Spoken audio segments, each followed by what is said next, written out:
자동차 애널리스트로 이제 베스트 애널리스트가 됐었는데 그 이후에 조금 시장에 주목을 받았던 이유는 결국은 이제 리만 사태를 예측을 했었어요.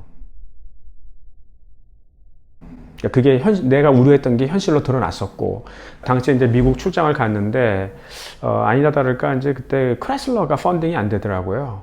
그래서 이상하다.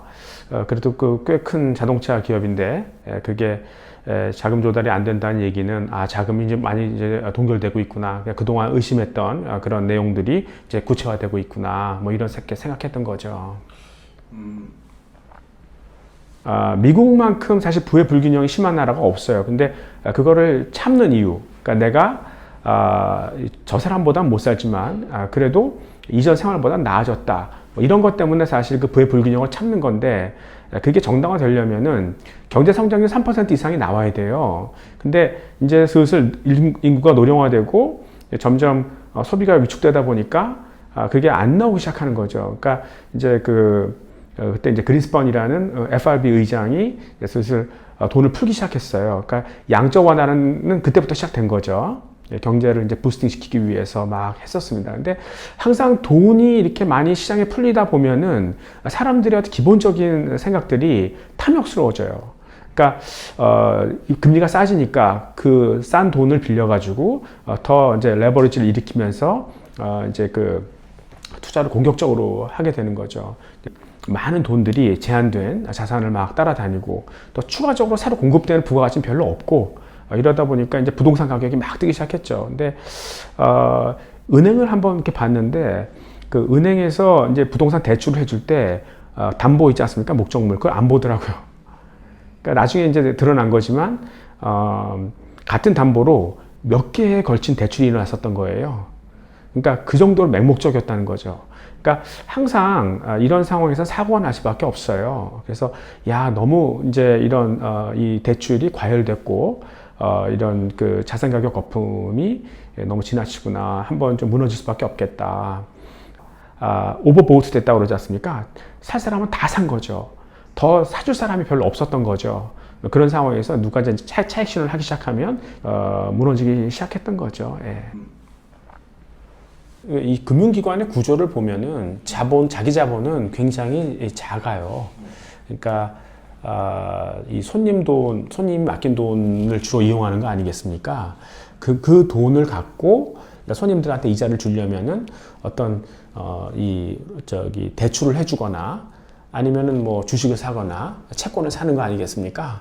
금융기관이, 그러니까 고객이 맡긴 돈을 안전하게 돌려주고 또 이자를 주려면, 안정된 이자를 주려면은 좀 안전자산을 사야 되는데 이게 자산 가격이 거품이 붙다 보니까 조금 더 공격적으로 위험 자산을 사게 되고, 근데 그런 것들이 자산 가격의 거품이 막 생길 땐 좋았는데 거꾸로 돌아가기 시작하면 이제 그러면 자산 가격이 폭락하지 않습니까? 그러면은 은행의 자기 자본이 쉽게 고갈돼요. 그러니까 은행이 망한다고요. 그러면 은행이 이제 금융을 책임지는 건데 그게 망해버리면 금융 시스템이 망가지죠. 그러면은 이제 경제가 마비되는 거거든요. 그 문제가 발생한 다음에 이 볼커룰이나 더트 프랭크 액트라든가 뭐 too big to fail 이런 것들이 나왔어요. 그러니까 금융기관이라는 거는 얘네가 이제 부주의하게 투자했다가 한번 무너지면 사회적 충격이 너무 크기 때문에 얘네들은 사전에 규제를 해야 된다. 금융기관이 위험자산에 투자하고 싶으면 좀 완충할 수 있는 자기 자본을 충분히 획득한 다음에 해라. 뭐 이런 규제가 그때부터 이제 일어났던 거죠. 예. 그럼 지금은 금융기관들이 이제 그때처럼 탐욕스럽게 투자를 할 수 없는 환경인데 그거는 까봐야 알아요. 이번에 그 빌황의 어떤 그 토탈 리턴 수합 같은 거 마찬가지 아니겠습니까? 그러니까 금융기관 자체가 위험자산이나 어떤 레버리지를 마음대로 걸거나 이렇게 하기는 규제가 돼서 힘들어요. 근데 이 다른 거래 주체를 통해서 그런 위험자산이라든가 레버리지 일으키는 거를 다른 제3자한테 대신 시켜버리는 거죠. 그러면서 자기는 이제 수수료를 얻고, 금리가 낮으면은 결국 돈을 쉽게 싸게 구할 수 있으면 이렇게 좀 무분별한 투자가 그 은행이 아니라고 해도 다른 쪽에서 얼마든지 그런 부주의한 투자가 일어날 수 있다는 거예요. 그러니까 이번에 이제 크레딧 스위스하고 뭐 노무라 이런 데가 타격을 받았지 않습니까? 예, 멍이 약간 들었죠. 근데 사실 지금 자산 가격이 여기서 거품이 꺼지지 않습니까? 그럼 그런 것 속출할 거예요. 그러니까 그런 비공식적인 그런 계약 같은 것들을 이제 OTC로, 그러니까 점두 거래로 꽤 많이 해놨다는 거죠. 사실 그 2000년대 초반부터 미국 경제가 뭐 인구 구조 문제 때문에 잘 성장하지 못하니까 이제 돈을 풀었지 않습니까? 그리고 2004년까지 금리가 굉장히 떨어졌었어요. 그러다 보니까 이제 그린스펀이 이상하다는 징조를 느꼈던 거죠. 너무 사람들이 투기적이 되어가고, 그러니까 금리가 떨어질수록 더 탐욕스러워지는 거죠.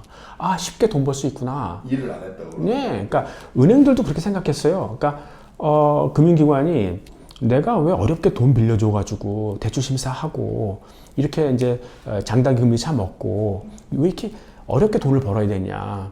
그러니까 2000년도부터 그냥 자산 가격이 그냥 일방적으로 올랐잖아요. 야, 이게 쉽게 돈 벌 수 있는 방법이 있구나.